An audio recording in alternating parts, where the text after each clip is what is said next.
루돌프 불트만 1884에서 1976년 퀘리그마의 초월성.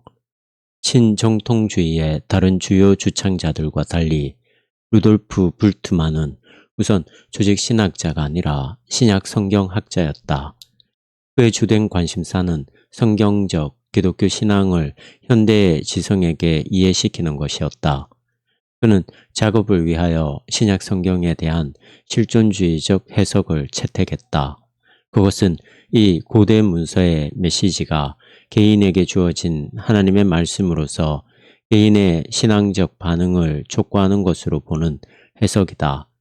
그러나 그는 주해와 조직신학 사이에 어떠한 깊은 격차가 존재한다고 보지 않고 오히려 양자의 임무는 신약 성경을 통하여 그 개인에게 말씀하시는 하나님의 말씀에 귀를 기울이게 함으로써 인간의 실존을 하나님과의 관계 속에서 설명하는 것이라고 주장했다. 신학의 방법이라는 이 광범위한 이슈에 대한 그의 공헌 때문에 불트만은 신약학뿐 아니라 조직신학의 영역에서도 만만치 않은 목소리가 되어왔다. 두 사람 사이에 있는 차이점들에도 불구하고 불트만은 자유주의에 맞서는 신정통주의의 도전에서 자신을 칼 바르트와 뜻을 같이 하는 동지로 여겼다. 바르트와 더불어 그는 19세기의 신학이 하나님보다는 인간을 신학의 중심으로 삼았다고 믿었다. 또한 바르트와 마찬가지로 우리가 다만 인간 개인에게 전해진 캐리그마라고 하는 하나님의 말씀의 형태로 오는 하나님의 계시에 대한 반응을 통해서만 하나님을 알 수 있다고 선언했다. 동시에 그는 바르트와 달랐다. 불트만은 하나님의 말씀을 인간의 상황이라는 측면 안에서만 해석했는데 실존주의 철학자 마틴 하이데거를 추정하던 그는 인간의 상황이 불안과 심지어는 절망으로 특징 지어진다고 보았다. 불트만의 생애와 배경. 루돌프 불트만은 한 위대한 교회 전통의 후예였다. 그는 북독일의 올덴부르크 지방의 한 루터교 목사의 맏아들이었다. 그의 조부모는 아프리카의 선교사들이었고 그의 외조부는 경건주의적인 남독일에서 목사로 심우했다. 불트만은 독일의 티빙겐, 베를린, 마부르크 등의 주요 대학에서 교육을 받았으며 브레스라우와 기센 등지로 다니며 가르치다가 1921년에 그의 모교인 마부르크로 돌아와서 퇴임할 때까지 거기서 봉직했다. 불트만은 많은 동료들과는 달리 히틀러 치하에서 교수직을 박탈당하지 않았다. 아마 그것은 그가 말했던 것처럼 그가 한 번도 직접적으로 또는 활발하게 정치 활동에 참여하지 않았기 때문일 것이다. 그러나 그는 나치 정책의 어떤 측면들에 대해서는 내놓고 반대한 적이 있었다. 바르트와 마찬가지로 불트만은 현대신학사의 중요한 기로에서 학문적 생애를 시작했다. 당시에는 19세기에 자유주의적으로 수렴되었던 여론은 침식되어 가고 있었지만 20세기의 전반부를 지배하게 될 신학이 막 그 모습을 드러내고 있었던 것이다. 그러한 전환기였기에 신약학과 조직신학 분야의 학자들은 몇 가지 근본적인 문제에 직면하고 있었다. 불트만의 중요성은 그러한 문제들에 대하여 그가 취한 반응에 있다. 그의 기본적인 신학적 접근법은 그가 마틴 하이데거와 조우하기 전에 형성되었지만 당시의 난제들을 맞아 그것들을 다룰 때는 실존주의 철학의 통찰들에 대하여 지속적으로 주목함으로써 선도적인 역할을 했던 것이다. 신앙과 역사적 예수. 19세기가 막바지에 이르렀을 때 신약 학자들에게 부딪혀 왔던 첫 번째 문제는 역사적 예수에 관한 문제였다. 19세기 성서신학 전반과 특히 신약 연구를 지배하게 되었던 역사 비평의 방법은 예수의 생애에 대한 당시까지의 통일된 모습을 벗겨내 버렸다. 이 연구 방법은 신약 문서의 저자들에게서 나타나는 서로 다른 예수의 모습과 강조점들을 드러내 보여주었다. 결과적으로 학자들은 이제 더 이상 예수의 역사를 단순하게 복음서들에 나타난 그의 초상과 동일시할 수가 없게 되었다. 이러한 관점의 변화는 신학에도 문제를 제기했다. 즉, 신약의 본문들 속에 선포되어 있는 그리스도와 그 본문들 이면에 놓여 있는 진정한 역사적 예수 중 어느 것을 규범적으로 볼 것이냐는 문제였다. 슐라이어 마흐의 유산을 기초로 하는 자유주의는 두 가지 대안들 가운데서 두 번째 것을 선택하여 역사적 예수, 특히 그의 가르침과 행동, 내적 성장과 그 당대인들에게 보여진 인상 등을 기초로 하여 재구성이 가능하다고 본 예수라는 인물을 신학적 규범으로 제시했다.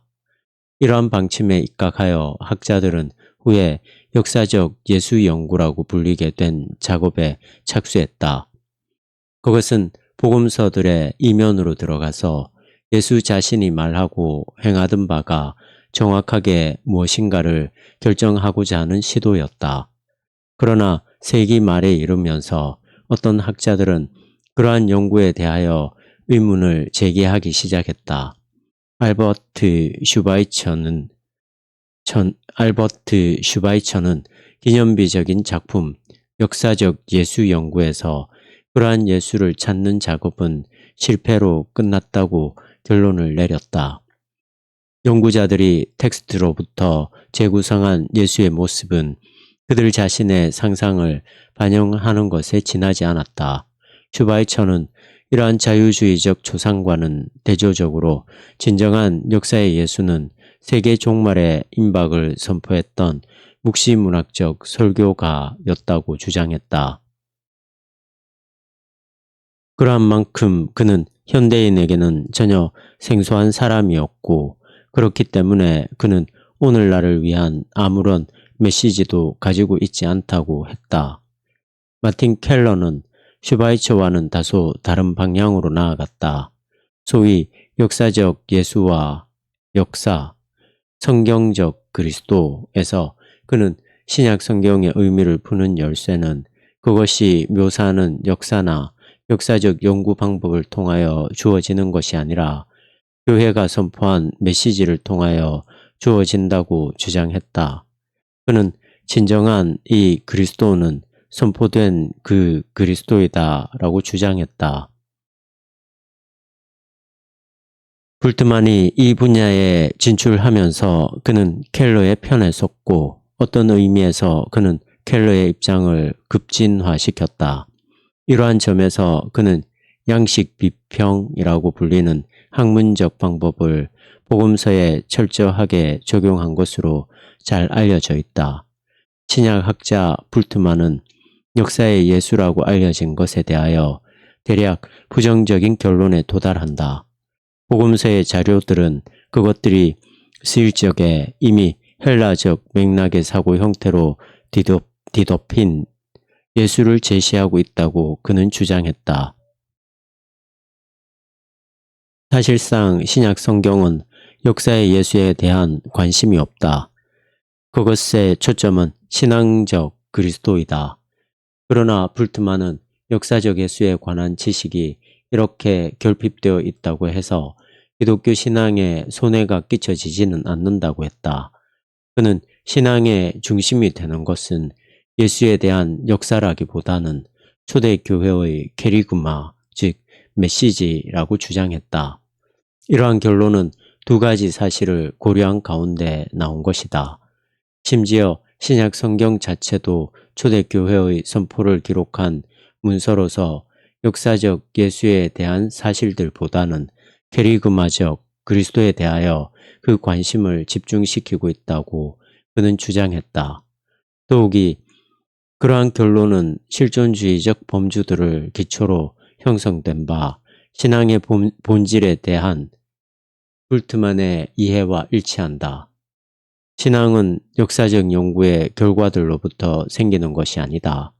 신앙에서 핵심적인 이슈는 그 사람이 역사의 예수에 대한 지식을 획득할 수 있는 능력이 있느냐가 아니라 현재 그리스도와 인격적인 대면이 이루어질 수 있느냐는 것이다. 결과적으로 역사의 예수는 신앙과 별 관련성이 없다. 신앙은 역사적 사실들에 대한 지식이 아니라 하나님이 예수 안에서 행하셨다는 선포인 복음의 메시지 속에서 부딪히게 되는 그리스도에 대한 인격적인 반응이다. 불트만은 이러한 방식으로 루터의 이신칭의의 테마가 지식과 사상의 영역에 적용될 수 있다고 주장했다. 그의 프로그램은 그것이 선행에 기초한 것이든 객관적 지식에 기초한 것이든 안정성을 희구하는 모든 소망들을 파괴한다고 그는 주장했다. 우리가 우리의 임의대로 할 수 있는 것으로서 신앙의 기초가 되는 것은 없다. 즉, 우리는 다시 말해 진공 속에 있다. 이러한 상황에서 신앙은 캐리그마를 통하여 우리에게 임하는 하나님의 은혜의 선물일 수밖에 없는 것이다. 그러나 이것은 과거에 발생한 일들이 신앙과 전혀 상관관계가 없다는 것을 의미하지는 않는다. 예를 들어 불트만은 기독교가 십자가라는 과거의 사건과 동떨어진 채로 존재할 수 있다고 주장하지는 않았다. 그가 부정하려고 했던 것은 신앙이 역사적 탐구에 의해서 떠받쳐질 수 없다는 것이었다. 그러한 종류의 어떠한 활동도 하나님이 과거에 어떤 사건을 통하여 행하셨다는 것을 입증할 수 없기 때문이다. 사실 역사는 원인과 결과의 폐쇄된 연속체를 형성한다. 그러므로 역사적 사건들 속에 하나님의 행동이 있었는가를 결정하는 것은 역사적 연구가 아니고 신앙의 눈에만 그것이 보일 뿐이다.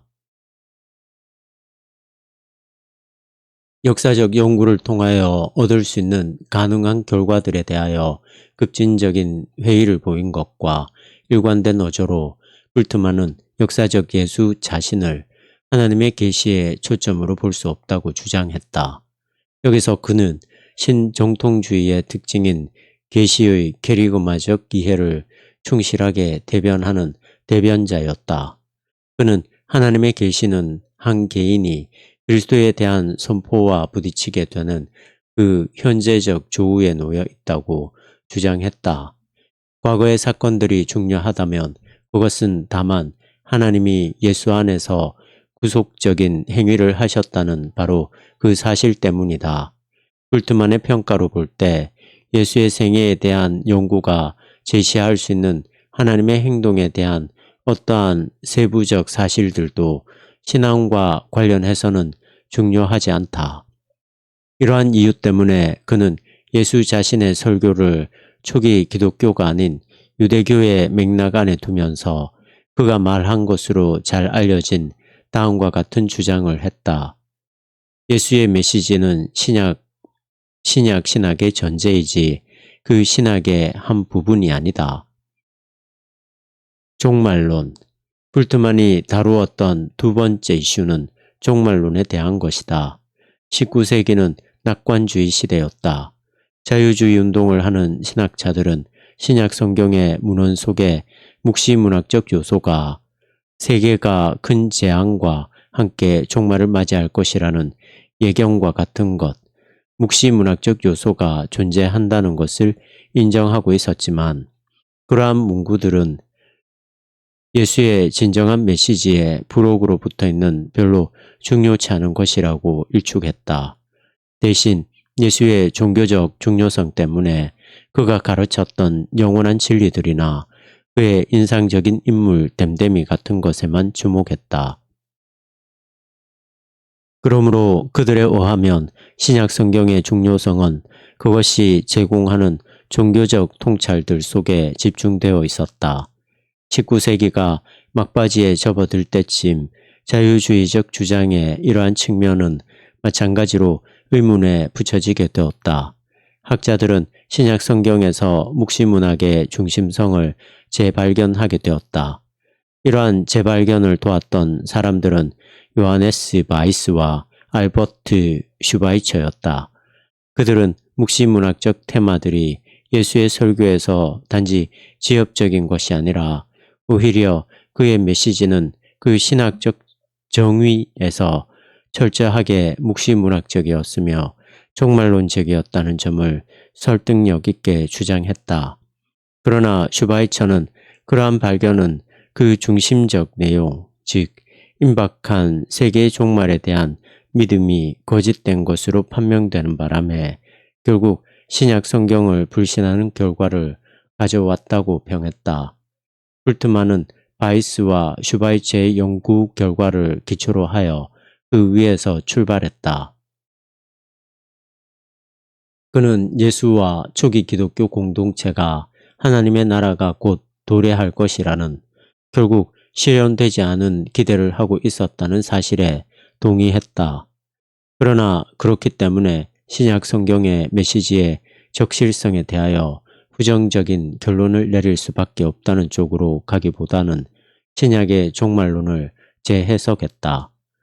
불트만은 그 메시지가 처음 주어졌던 당시의 시간에 국한된 의미를 넘어서서 그것은 진정한 실존주의적 의미를 가진다고 보고 그 실존주의적인 의미로 옮겨갔다. 그러나 신약 성경의 메시지가 가지는 시간적 제약성을 재해석할 때 그것은 그가 임의적으로 고안해낸 것이 아니었다. 불트만은 오히려 바울과 요한도 그러한 방향을 가리키고 있었다고 주장했다. 왜냐하면 그들 스스로도 영생에 대하여 말할 때 그것을 어떤 미래적이며 일시적인 대망이 아니라 신앙으로 얻어지는 현재적이며 실존적 실제로서 말했기 때문이라는 것이다. 신화론, 성서학자들이나 신학자들이 신화론이라는 이 세 번째 문제를 가지고 씨름을 하는 동안 불트만은 줄다름을 치고 있었다. 신약 성경 문헌에 대한 역사 비평적 연구의 한 결과로서 학자들은 그 문헌들 가운데 신화적 영향들이 있음을 보게 되었다. 이것은 초기 교회에서 사용한 기독론적 주제들 가운데서 특히 눈에 띄었다. 불트만을 포함한 이론가들은 신약 성경이 미리 종교들에서 볼 수 있는 신화들을 사용한 것이 보였다고 주장했다. 특히 예수 그리스도의 사역을 묘사하기 위하여 부속신의 강림 신화를 사용했다는 것이다. 자유주의 신학은 이러한 발견에 대하여 신화들 가운데서 발견되는 영원한 진리들을 볼 수 있기 위하여 신화를 제거해야 한다고 강변하는 식의 반응을 보였다. 불트만은 그러한 움직임을 거부했다. 그는 신화를 제거하면 신약 성경의 진정한 메시지인 케리그마도 상실되기 때문에 신화 제거는 불가능하다고 주장했다. 자유주의 신학은 케리그마를 종교와 윤리의 원리로 환원시켰고 그 결과 기독교를 하나의 비역사적 종교로 탈바꿈시켜 버렸기 때문에 그 메시지를 상실했다고 그는 주장했다. 그러므로 불트만은 이러한 문학 형태로 표현된 문서들의 진정한 의미를 이해하기 위해서는 신화의 제거가 아닌 신화의 해석이 필요하다고 주장했다. 이것이 그가 비신화화라는 용어를 쓸 때 의미했던 바이다. 그는 텍스트에서 신화적인 요소들을 제거하려 하기보다는 그 요소들의 의미를 정확히, 즉 그 밑에 깔려있는 실존적 의미에 따라 이해하기를 간절히 바랐던 것이다. 그러한 재해석은 이 고대 문서가 쓰일 때의 세계관과 현대인의 사고 사이에 엄청난 격차 때문에 반드시 필요하다고 불트만은 주장했다.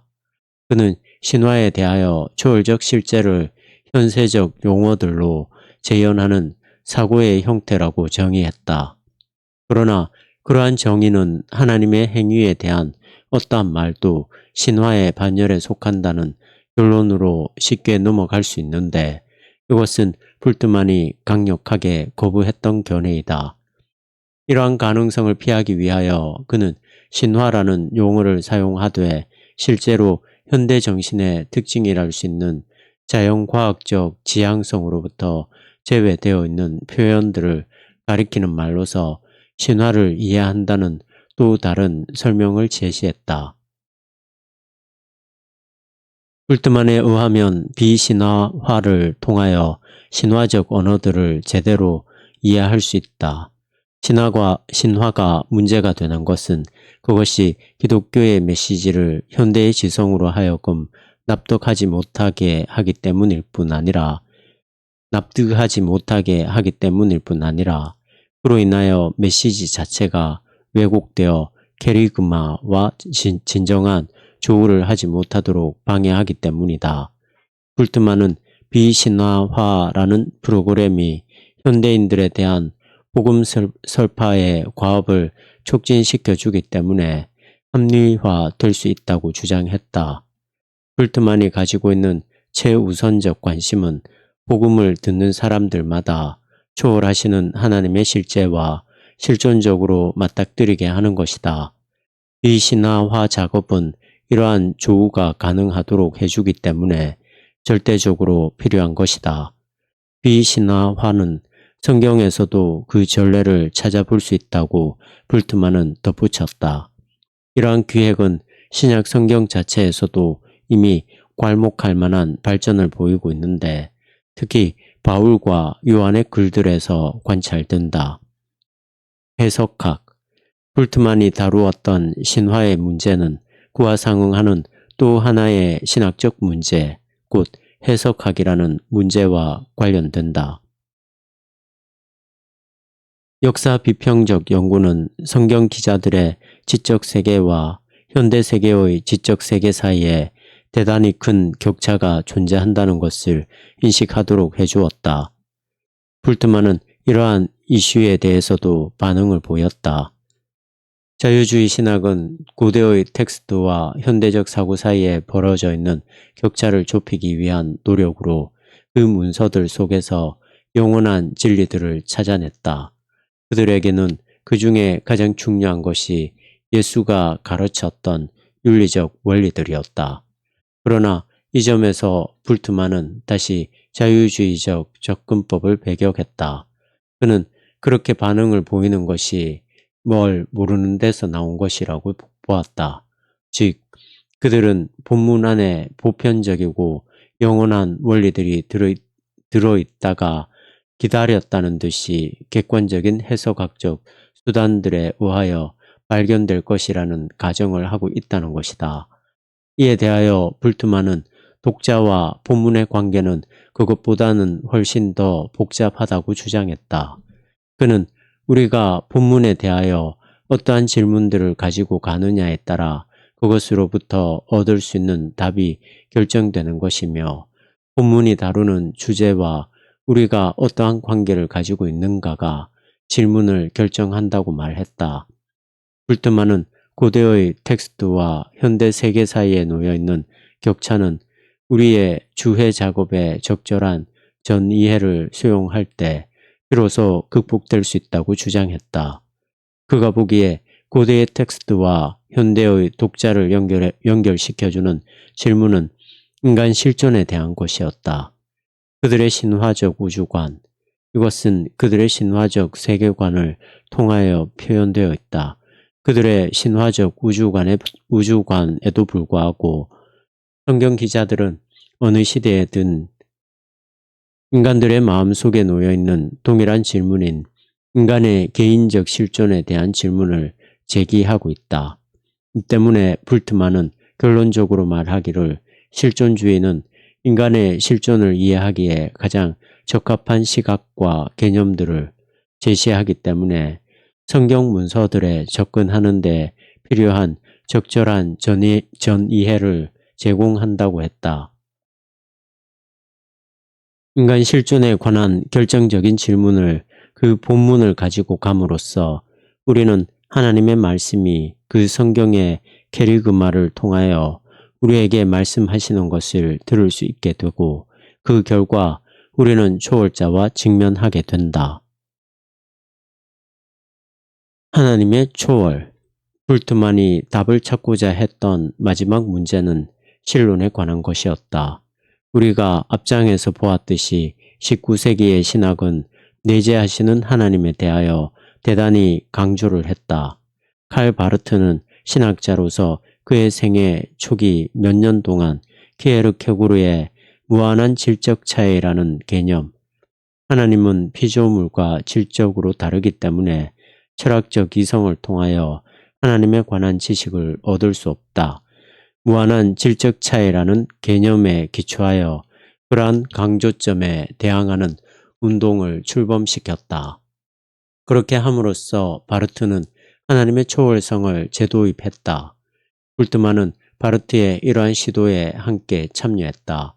사실 불트만은 하나님의 초월성이라는 개념을 그의 종교 사상 전반에 급진적으로 그리고 철저하게 적용하고자 했다. 그러나 어떠한 의미에서는 불트만이 제시한 초월의 개념은 성경 문서들에 나타난 것과는 달랐다. 그가 나름대로 재구성한 바에 의하면 고대인들은 우주를 공간적 의미의 3층 구조, 즉 하나님과 위에 있는 천국, 그리고 땅 아래 지옥이 놓여 있다는 우주관을 가지고 있었다. 불트만은 한마디로 이러한 우주관은 우리가 가지고 있는 현대의 과학적 세계관과 서로 모순된다고 주장했다. 즉, 하나님의 초월성은 더 이상 공간적인 개념으로 이해될 수 없다. 대신 불트만은 비공간적 이해를 제시했다. 그러나 그것은 성경적 세계관의 또 다른 차원에 기초한 것이었다. 신적 초월성을 특정 시간에 한정되지 않는 영원한 것이며 물질과 관능의 세계와 대조되는 정신으로 보았던 힐압적 개념과는 대립적으로 성경적 초월성이란 하나님의 절대적인 권위를 가리키는 것이라고 그는 주장했다. 결과적으로 불트만은 하나의 실존주의적인 이해를 제시했던 것이다. 초월성이란 하나님이 결단이 필요한 실존적 순간에 우리 앞에 나와 서서 우리에게 그의 말씀으로 말씀하시며 믿음의 반응을 보이도록 도전함으로써 본래적 실존을 만들어내는 것을 의미한다. 그러나 하나님에 대한 이러한 이해는 우리가 하나님에 대하여 결코 객관적으로 말할 수 없고 그가 우리 안에서 행하시는 것과 관련해서만 말할 수 있음을 의미한다.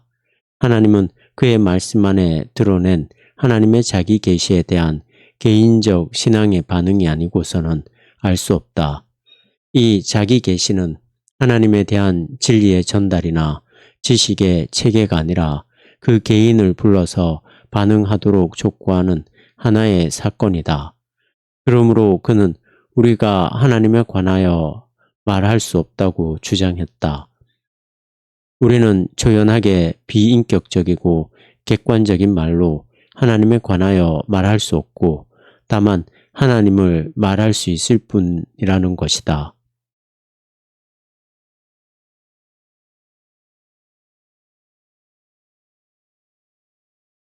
불트만에 의하면 말하는 자의 입장에서 하나님에 대하여 중립적인 자세를 가져야 하는 하나님에 대한 모든 이론적 이야기는 배제된다.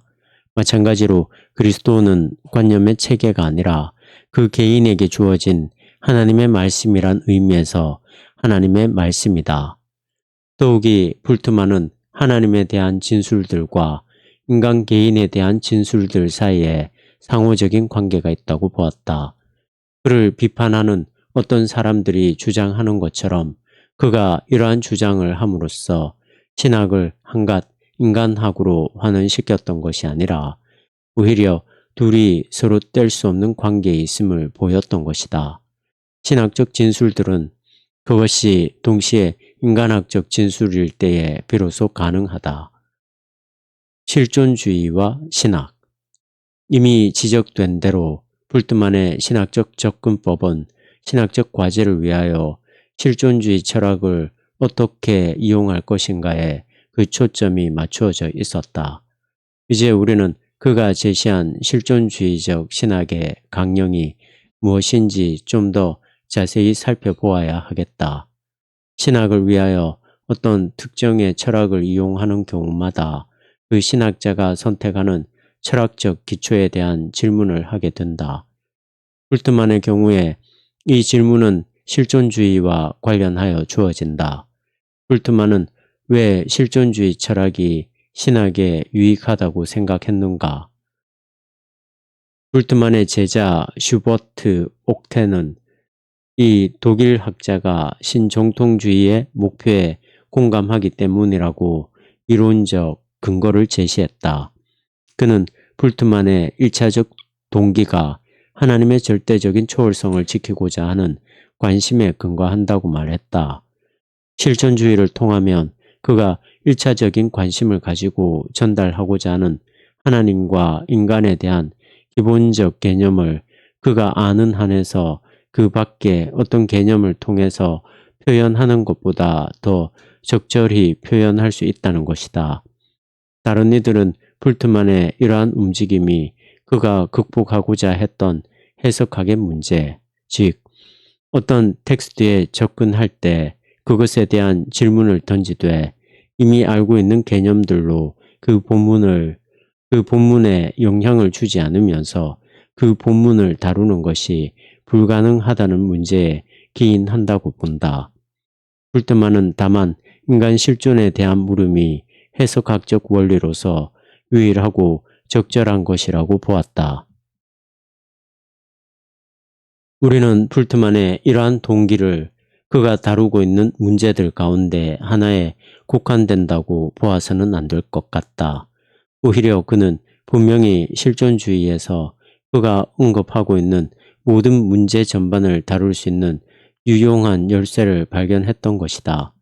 그가 다루었던 문제들에는 신의 초월의 문제, 해석학적 문제, 신화, 종말론, 역사적 예수 등의 문제가 포함된다. 그러나 그의 출발점은 분명히 신정통주의 전반에서 제기했던 문제에 놓여 있었다. 즉, 하나님은 오늘의 인간들에게 어떻게 말씀하시는가라는 질문이다. 불트만의 반응은 신약 성경 자체를 통하여 그리고 실존 철학에서 발견한 인간 실존의 개념을 도입하는 것이었다. 하나님은 전적 타자로서 초월한 모습 속에서 인간 개인에게 말씀하시며 하나님의 말씀은 급진적으로 삶을 바꾸는 반응을 촉구한다. 그러므로 그 정의로 볼 때 하나님에 대한 강화인 신학이 동시에 인간의 실존에 대하여 말하지 않을 수 없는 것이다. 하이데거와 신약 성경. 불트만은 그가 감지한 바 성경 메시지의 근본적인 의미를 명백히 설명하는데 마틴 하이데거의 실존주의 철학의 범주들이 도움이 된다는 사실을 발견했다. 하이데거는 그에게 소위 인간에 대한 객관화된 견해만을 제공할 뿐인 전통적인 존재론들에 맞서는 하나의 대안을 제공해 주었다. 전통적 존재론들은 인간을 볼 때 각각의 인간이 인격적 결단을 통하여 자기 자신의 인간됨을 결정하는 한 개인으로서 그 개인에게 초점을 맞추는 개념으로, 즉 역사성이라는 측면에서 보는 것이 아니라 자연이라는 영역에서 한 위치를 차지한다는 데 초점을 맞추어 그 인간을 보편적인 측면에서 본다. 그러나 불트만은 자신이 하이데거의 신약 성경 해석을 슬그머니 도용하고 있다고 보지 않았다. 다만 그는 실존주의를 신약 성경 자체의 진정한 메시지가 이해하는 데 필요한 전이해를 제공하는 수단으로 보았다. 그가 실존주의를 택한 것은 또한 그것이 당대를 풍미하던 철학이었던 때문도 아니었다. 오히려 그는 실존주의에서 발견되는 기본적인 방향성이 신약 성경에서 볼 수 있는 믿음의 구조들 속에 내재되어 있다는 확신을 가지고 있었다. 그러므로 볼트만은 실존주의를 신학에 가해지는 외부적인 영향력으로 보지 않고 신약 성경의 메시지 자체의 핵심 정수를 반영하는 것으로 보았다. 그는 실존주의 철학이 복음의 메시지만이 답할 수 있는 질문을 제기하는 기본적인 방법을 제공할 뿐 아니라 그 답이 주어지는 틀인 기본적 개념의 체계, 즉 인간 실존의 영역을 제시하기 때문에 이 철학을 신학적 작업을 위한 유용한 도구로 편입시켰다. 실존주의의 범주들. 하이데거의 글들은 볼트만에게 여러 가지 개념을 제공했고 그는 그것을 그의 신학적 프로그램을 개발하는데 매우 성공적으로 사용하였다. 그가 유용하게 사용한 실존주의적 범주 가운데 첫 번째 것은 실존, 바로 그 자체의 범주였다. 하이데거에게 있어서 실존이란 결코 일반적인 것이나 보편적인 것에 초점이 맞추어지는 것이 아니라 항상 결정할 수 있는 능력을 가진 인간 그 개인과 그의 인격에 초점을 두고 있다. 그러므로 그는 인간의 존재를 과학적인 의미에서 보는 것이 아니라 인격적 존재와 인격적 선택을 다룬다는 의미에서 실존적 의미로 보았다. 결과적으로 존재란 매 순간 발생하는 하나의 단회적 사건이지 일직선상에서 진행되는 발전이 아니다. 그것은 한 개인이 하나의 주어진 순간 속에서 내리는 결단에 의하여 결정된다. 이러한 이해를 바탕으로 하이데거는 한 인간의 존재와 이 세상에 있는 모든 물상의 존재를 구별하였다. 전자를 실존이라고 칭한 반면 후자에 대하여는 막연한 존재라고 했다. 하이데거의 영향이 나타난 것으로서 볼트만 신학의 핵심에는 실존과 세계 사이의 구분이 존재한다. 볼트만은 또한 하이데거의 역사성 이해에 그 기초를 두었다. 그는 각 개인이 역사적 존재라고 언명했다. 이것은 우리가 각 개인을 볼 때 역사와의 관계 속에서 보아야지 자연의 영원한 구조와의 관계 속에서 보아서는 안 된다는 것을 의미한다. 더 나아가 각 사람은 각자의 고유한 역사라는 의미에서 역사적이다. 볼트만은 하이데거를 따라서 주장하기를 각 개인이 중요한 것은 자신의 인생 과정을 통하여 일어나는 일들에 그것들이 실제로 역사적 만남들이다. 각 개인이 중요한 것은 자신의 인생 과정을 통하여 일어나는 일들에 반응할 수 있는 능력을 가지고 있기 때문이라고 했다. 어떤 고정된 본질이 아닌 바로 이러한 반응들에 의하여 그 개인이 누구인가가 결정된다. 그러므로 한 개인의 삶은 과거가 아닌 미래로부터 발생하는 것으로 보아야 하며 개인의 결정들에 의하여 형성된다. 본래적 실존. 존재와 역사성의 개념들과 관련된 것으로 본래적 실존과 비본래적 실존 사이에 중요한 변증법이 존재한다. 하이데거에 의하면 존재에는 두 가지 양식이 있다. 사람들은 이 세상에 던져졌다는 도전을 수용할 때마다 일종의 본래적 실존을 발현시킨다.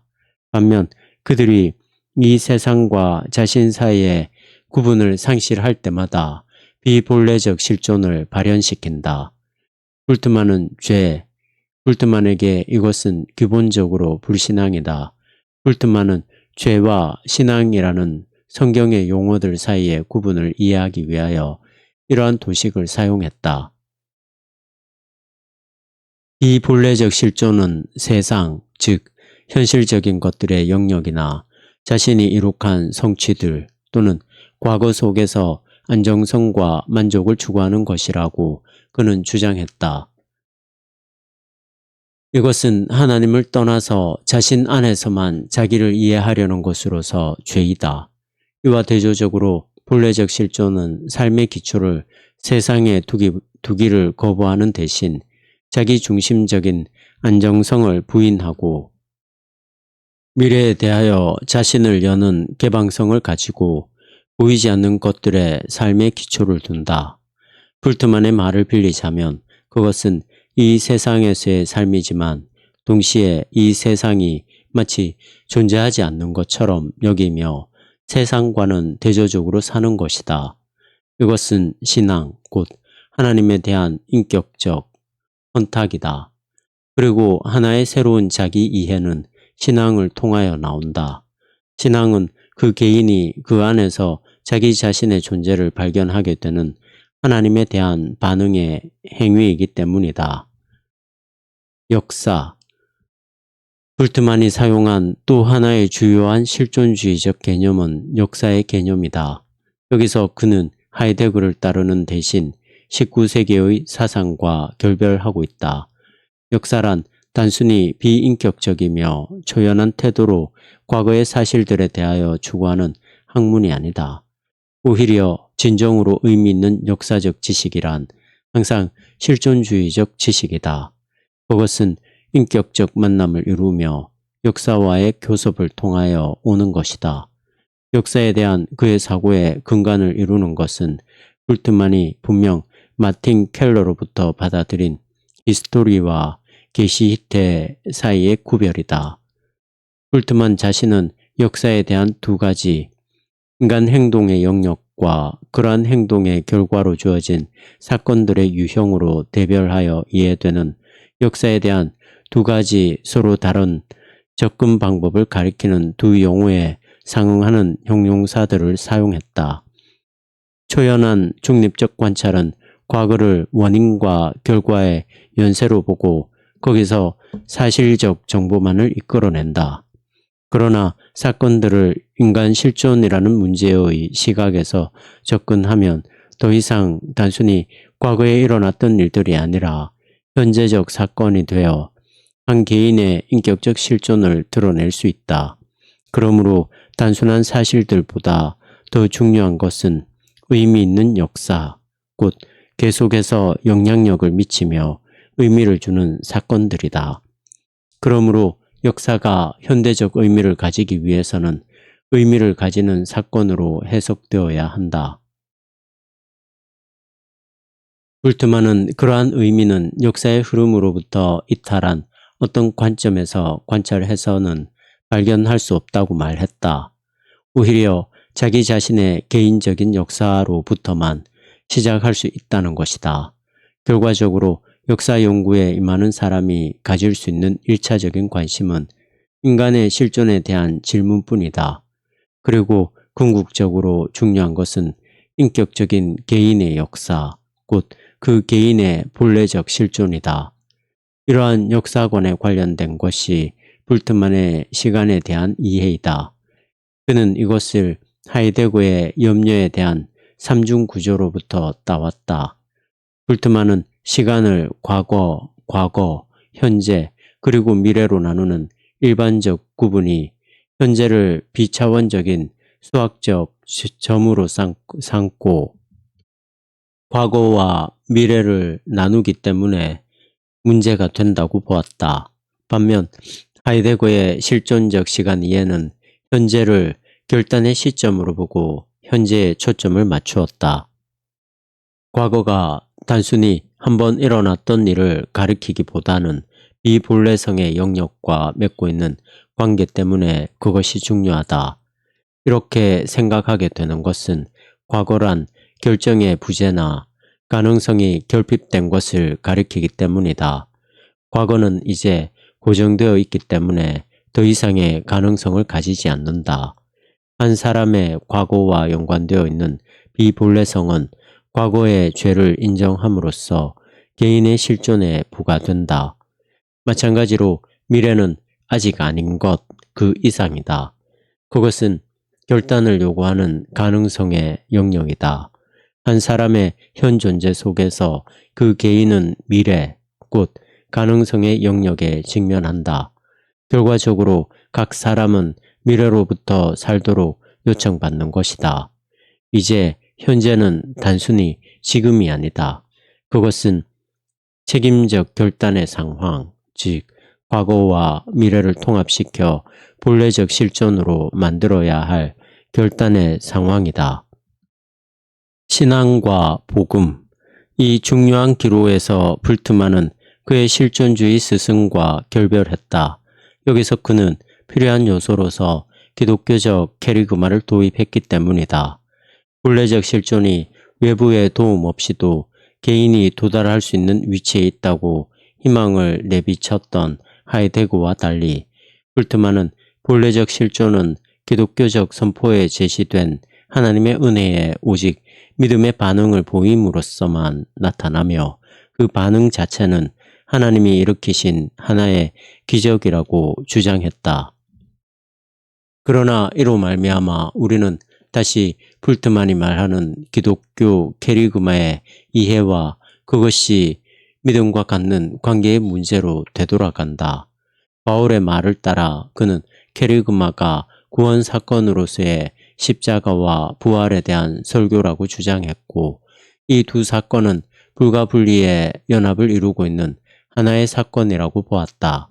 그러나 이렇게 말할 때 그는 단순히 나사렛 예수에게 일어났던 일에 대한 객관적인 사실들을 의미하는 것이 아니었다.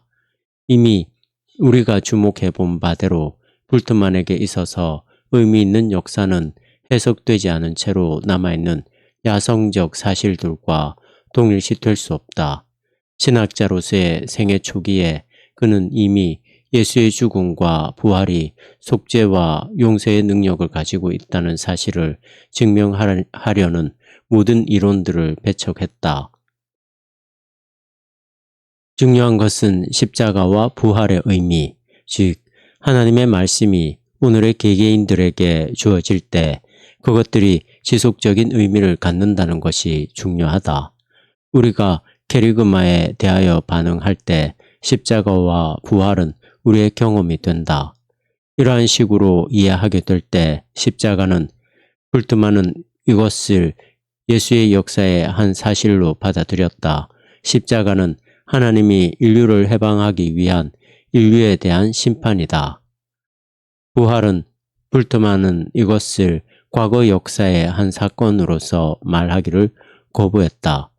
부활은 죽은 사람이 이 세상에 살아 돌아오는 것을 의미하거나 예수가 피 안의 생명으로 탈바꿈하는 것을 가리키지 않는다. 단지 그것은 십자가에 달려 죽었던 이가 주님의 위상으로 격상되는 것을 의미하는 것이다. 결과적으로 부활을 믿는다는 것은 참으로 십자가의 구원의 효력을 믿는 것과 같은 것이다 라고 불트만은 주장했다. 이러한 기독교 메시지의 선포가 믿음을 낳는다고 불트만은 공언했다. 믿음은 자신이 그리스도와 함께 십자가에 달렸다가 그리스도와 함께 부활한 것으로 이해하고자 하는 의지를 의미한다고 했다. 그러므로 캐리그마는 예수 그리스도와 대면하는 장소이며 그것을 듣는 자에게 그것은 종말론적 사건이 된다. 캐리그마를 통하여 살아계신 주님은 믿는 자를 위하여 이 낡은 세상의 종말을 가져온다. 이미 주목해 본 대로 불트만에게 있어서 그러한 대면은 예수가 이 세상에서 어떻게 살았는지에 대하여 그 사람이 알고 있는 것에 좌우되지 않는다. 그러므로 기독교 신앙은 비판적인 역사학의 변화무쌍한 상태에 의존하지 않는다. 비판. 지난 수십 년간 불트만의 프로그램은 많은 생각하는 그리스도인들에게 고대의 복음과 현대 정신을 통합하는 한 방법을 제공해 줌으로써 헤아릴 수 없는 큰 도움을 주었다. 그의 견해의 핵심에는 기독교의 메시지가 현대인들이 제기하는 문제들에 대하여 말해줄 필요가 있음을 잘 강조한 훌륭한 강조점이 있다. 그것은 그리스도인들이 이 세상에 있는 사람들이 묻지도 않는 질문에 대해서만 답하고 있다는 것을 발견할 때가 종종 있기 때문에 중요하다. 마찬가지로 유익한 그의 주장은 진리란 단순히 객관적인 것이 아니라 완전히 받아들여지는 진리가 되기 위하여 듣는 이의 영혼을 사로잡는 것이어야 한다는 것이다. 그리고 끝으로 불트만은 자유주의에서 발견되는 하나님의 내재성에 대한 지나친 강조에 맞서서 꼭 필요한 논쟁을 일으켰던 바, 하나님의 초월성을 재확립하고자 하는 가히 칭찬할 만한 시도를 폈던 것이다. 여기에 열광한 것들과 그 외의 기여들에도 불구하고 불트만의 프로그램은 많은 논쟁의 대상이 되어 왔다. 보수주의자들은 이 독일 학자가 성경의 권위를 위태롭게 했다는 결론을 내리고 그가 신화적 범주를 성경에 적용한 것에 대해서 신경질적인 반응을 보였다. 신학을 교회의 고백으로 보는 신조주의자들은 수다한 교리적 요점에 대한 그의 해석은 전통적 이해와 상반된다고 단언했다. 영의 요약은 이러한 상황을 강조하고 있다. 불트만에 따르면 이스라엘의 역사는 그리스도인들을 위한 계시의 역사가 아니다. 예수는 세계 역사 속에 존재하는 그리스도적 사건이 아니라 말씀의 선포와 청취 속에서 그렇게 화한다. 하나님의 행위의 초월적 특성은 특별한 의미로만 유지될 수 있고 그리스도의 부활은 십자가 사건 후에 있었던 역사의 한 사건이 아니라 십자가의 의미의 차원이라는 등등. 다른 비평가들은 그의 신화 이해에 초점을 맞추었고 그 뒤로 학자들은 그것을 편협된 것이라고 보았다. 건전한 교리를 형성했느냐는 질문이나 그의 주장의 여러 측면들과 관련된 비판들을 접어놓더라도 불트만의 프로그램의 중심에는 주요한 신학적 문제가 놓여 있다. 이 문제는 세 가지 주요한 약점들로 확인된다. 첫 번째는 주회에 관한 것이고, 두 번째는 신앙생활에, 세 번째는 하나님의 본질에 관한 것이다. 일방적인 주회. 첫째, 불트만은 실존주의라는 여과망을 신약하게 적용함으로써 지나치게 단순화된 주회를 하는 경향을 낳았고 그것은 또 한쪽 측면만을 말하는 신학을 낳게 되었다. 신약 성경은 캐리그만은 본질적으로는 실존적 강설이라는 그의 주장이 한편으로 그 문서가 말하려는 주요한 관심을 반영하는 것이 사실이기는 하지만 그것은 그 문서에서 제시하려는 바를 거두절미한 왜곡이다. 많은 본문들이 단순히 불트만이 공식처럼 제시한 인간 실존의 이슈를 다루지 않고 다른 주제들에 초점을 맞추고 있다. 결과적으로 그의 프로그램이 주장하고 있는 것처럼 신론을 구원론으로 환원시킬 수는 없다. 불트만도 그만큼은 인정했지만 그러나 그러고 나서 그는 바울과 요한에게서 발견한 실존주의적 방향성을 정경 안에 있는 정경의 한 전형으로서 이용했다. 인간 실존이라는 여과망도 과거의 역사적 사건들과 현대의 신앙 경험을 너무 급진적으로 분리시키는 결과를 가지고 왔다. 신앙을 역사 연구의 결과에 매이지 않게 하겠다는 시도에도 불트만은 지나쳤다. 신앙을 역사 연구의 결과에 매이지 않게 하겠다는 시도에도 불트만은 지나쳤다. 예수의 십자가가 신앙에서 중요하다는 것을 인정하면서도 예수의 생애에 관한 내용을 별 무관한 것으로 여겼는데 이는 그가 신앙을 하나님이 그리스도 안에서 행동했다는 메시지에 대한 반응으로서만 보려고 했기 때문이다. 그러나 몰트만이 정확하게 지적했듯이 그렇게 보면 구체적인 역사성이라는 것은 항상 실제로 일어났던 역사를 통하여 드러나고 가능해지고 일정한 한계가 정해지는 것이지 그 역이 성립되는 것은 아니라는 사실을 주목하지 못한다. 우리 신앙의 표현으로서 예수의 역사를 생산할 수 있는 것이 아니라 우리 신앙의 표현으로서 예수의 역사를 생산할 수 있는 것이 아니라 우리의 신앙은 그 역사 때문에 존재할 수 있는 것이다. 사유화된 신앙. 둘째로 불트만의 신학적 접근법은 복음 메시지에 대한 너무 좁은 이해와 함께 곧 너무 좁고 사유화한 신앙을 가져오는 결과를 낳았다. 그에게 있어서 신앙이란 본래적 삶의 문제에도 그것도 매우 개인화된 모습의 인격적 결단이다. 이것은 신약적 캐리그마의 한 양상과 신앙의 이해를 개괄화한 것임에 틀림이 없다. 그러나 성경의 메시지는 그것 이상이다. 그것은 개인적 결단이라는 사적 영역을 넘어 삶의 전반에 주어진 메시지이다.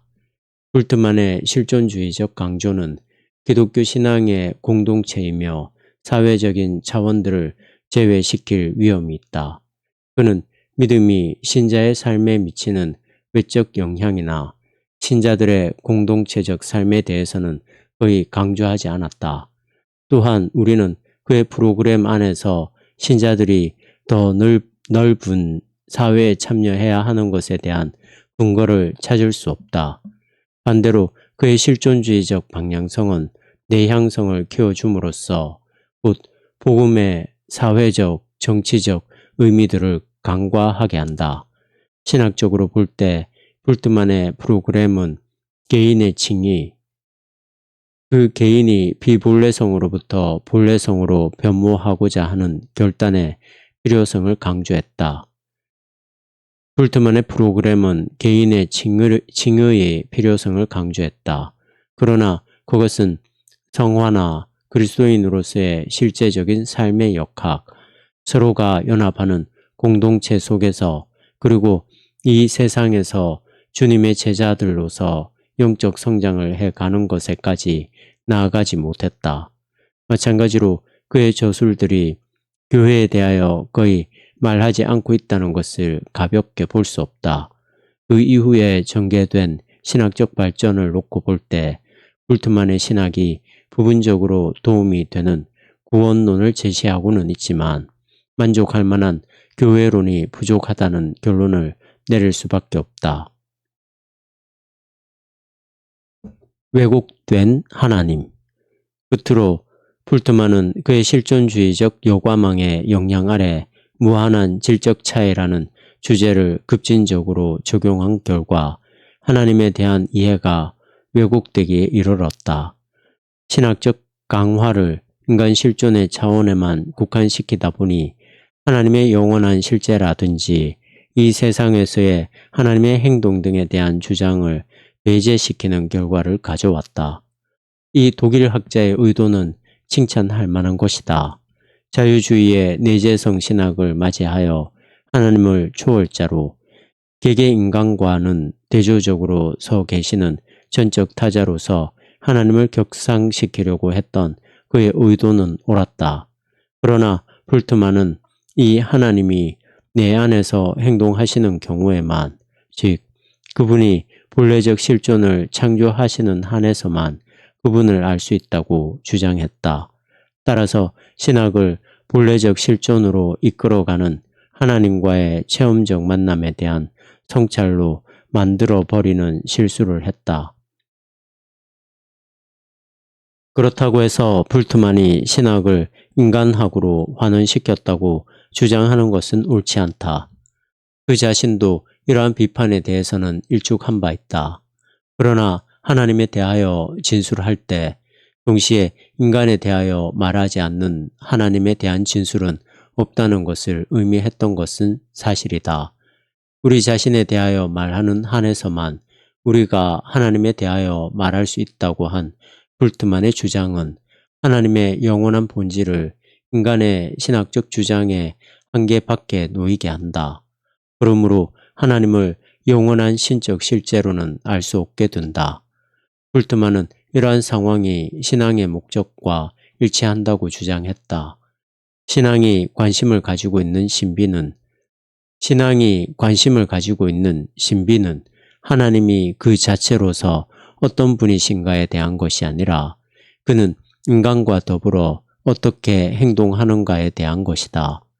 이러한 주장이 하나의 중요한 진리에 대하여 지적하고는 있지만 신약 성경과 신학사 등과 비교할 때 한마디로 신학이 주장할 수 있는 것을 너무 축소시켰음을 알 수 있다.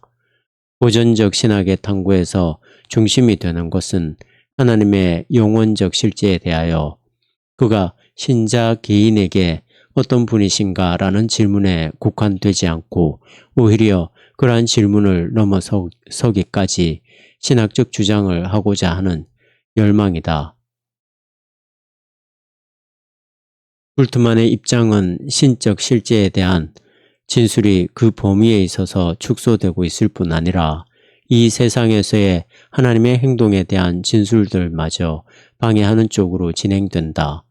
불트만은 하나님의 행동에 대한 대부분의 진술들을 신화적이라고 분류하는 한편 하나님이 그리스도 안에서 이 세상을 위하여 영단번에 행하셨다고 단호하게 주장했다.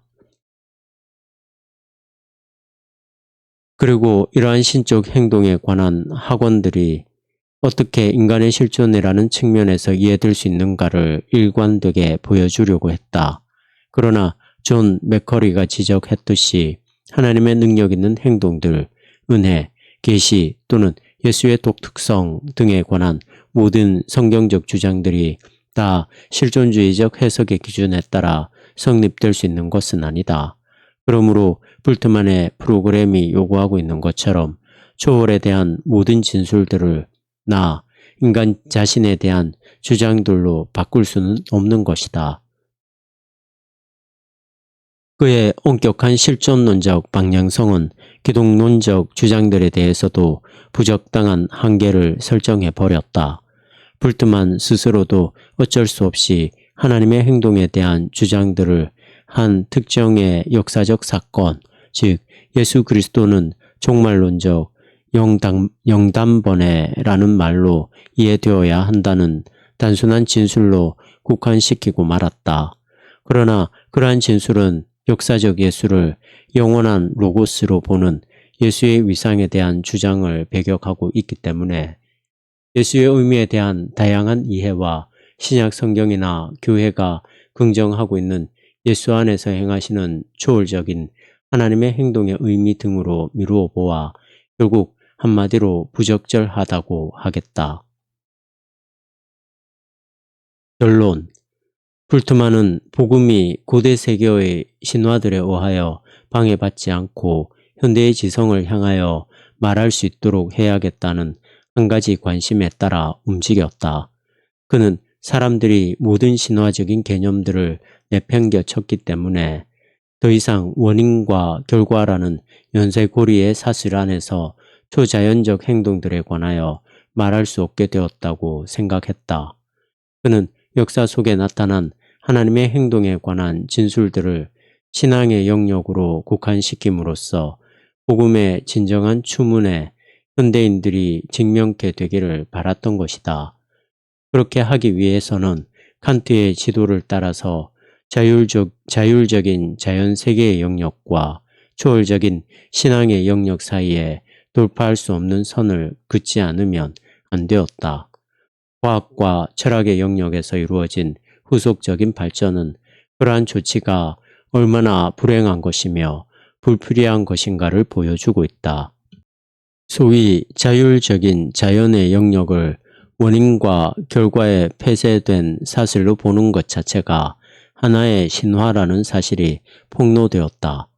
그리고 하나님을 사적인 신앙의 영역으로만 몰아내는 신학은 그것이 어떠한 것이든 매우 위험한 것이라는 사실이 점차 명백하게 드러나고 있다. 간단히 말해서 불트만은 19세기 자유주의 신학에서 발견되는 내재성의 강조에 직면하여 하나님의 초월성을 되찾으려는 고상한 시도를 했던 것이다. 그러나 그가 실존주의의 범주에 따라 비신화화하려는 급진적인 계획은 고대의 메시지를 현대 지성에게 전달하려는 시도로 나타났고, 그가 그토록 주장하려던 바로 그 초월성을 결국 왜곡된 모습으로 묘사하게 되었던 것이다. 불트만의 체계 안에서 하나님은 인간과의 관련이 아니고서는 이야기될 수 없고, 개인의 신앙이라는 사적 영역 밖에서는 이 세상에서 행동할 수 없기 때문에 피조 세계에 대한 하나님의 초월성이라는 좀 더 넓은 차원들이 이 신학자의 시야로부터 사라지게 되었다. 그가 분명 현대 세계 안에서 신학을 재건하기 위하여 실존론적 기초를 제공하려고 시도하긴 했지만, 계몽주의에 의하여 제시되었다가 19세기의 신학을 통해서도 해결되지 않은 숙제로 남았던 문제들을 단순하게 피해갈 수는 없었다. 그 문제들에 대해서는 그도 그토록 활발하게 반응했었다. 그러나 그 역시 하나님의 초월성을 충분히 성경적으로 재확인하지는 못했다.